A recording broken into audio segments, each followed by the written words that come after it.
The Telangana society, which was destroyed in all the sectors during the United Andhra Pradesh rule, now under the visionary and dynamic leadership of Chief Minister Sri Kalvakundala Chandrasekhar Rao, has been moving forward with perfect planning, sincerity and commitment ever since he took over the reins of state 6 years ago. I have no doubt that this forward movement is yielding good results now. If we make a comparison of the situation that existed when Telangana state was formed and now the delightful achievements and success the state achieved in such a short span of time is being observed with admiration by the entire country. Situation that prevailed during the formation of the state. If we recollect the sordid conditions that prevailed as on 2nd June 2014, when the Telangana state was formed, there were dire straits in all the sectors. In the initial days, the Telangana state faced severe power crisis and was reeling under severe regular power cuts. There was no minimum security for the lives of the poor and their livelihood. Suicides, starvation deaths, migration were become an order of the day. The meager rupees 200 per month pension given to the poor was not able to meet even their basic needs. The entire farm sector was pushed into a crisis.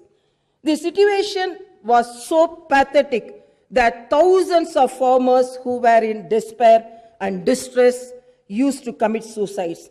Farmers used to suffer due to non-supply of quality seed, fertilizers and pesticides on time, and problem was more severe with sale and supply of spurious seeds, adulterated fertilizers and fake pesticides.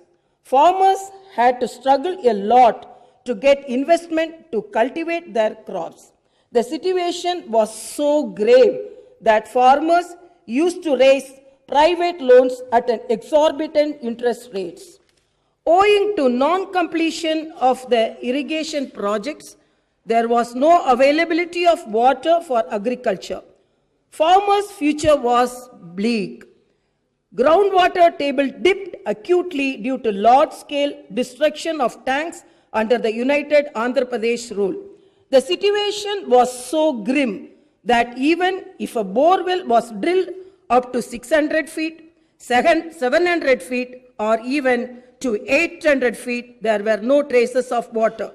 Since power supply was hardly available even for 4 to 5 hours in a day, crops used to wither away.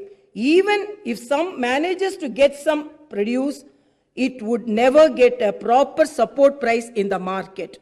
With all these problems prevailing in the farm sector in Telangana, agriculture was regarded as a loss-making and waste profession. The allied trades and professions of the agriculture sector were also collapsed in the state, and people from these professionals often forced to migrate. This scenario is still fresh in our memories. The entire rural economy was disturbed, unorganized and uncertain future, and beyond redemption with the collapse of both agriculture and its allied professions. The drinking water problem was severe and unbearable in Telangana society prior to the formation of the state. Health and education sectors were also collapsed. The situation was so bad that the poor had to borrow heavily and sell their belongings to get the deliveries done in the private and corporate hospitals. There were playing cards clubs in every basti, in cities and towns, and number of illicit liquor selling points in every village. Law and order was not under control. There was an onslaught of Telangana literature, culture, traditions and arts. No importance was given to Telangana temples and festivals. Under these trials and tribulations, on 2nd June 2014, the Telangana state started its journey under the foresighted leader who successfully spearheaded the separate statehood movement under the stewardship of Chief Minister Sri K. Chandrasekhar Rao. My government, after taking into consideration its resources, facilities, needs, advantages, disadvantages, strengths and weaknesses, had prepared short-term, mid-term, long-term plans for the overall development of the state, and thus launched state's revitalization and rejuvenation process. Social welfare. In order to provide minimum security of livelihoods to the poor, my government had given top priority to welfare sector with lot of concern on humanitarian considerations.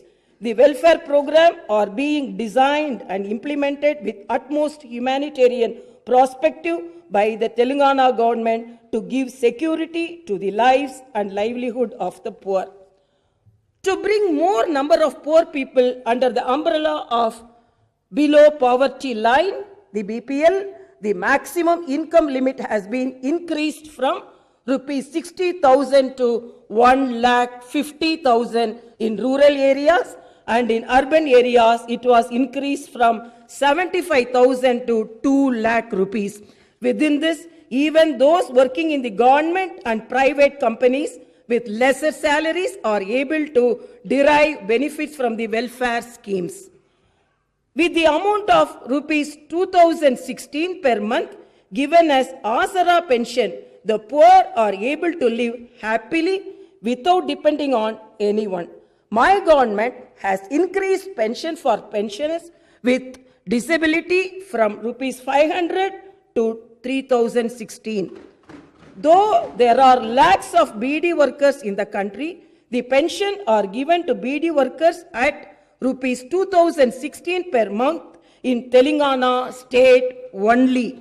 Similarly, for the first time in the country, single women, persons suffering with filaria are also given Asara pensions. Let me share a happy news with you all that my government has also decided to reduce the age limit for the old age pension from 65 years to 57 years. Very soon, all the eligible persons who attain the age of 57 years will be given Asara pension in the state.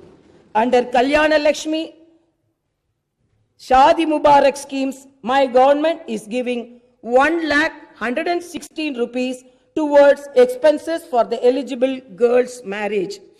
Earlier, though through fair price shops, ration shops, only 4 kgs rice was given per person with a ceiling. Now, 6 kgs of rice per person is given without ceiling on number of persons in the household at the rate of rupees 1 per kg. In the government schools, hostels, students are served meal with fine rice.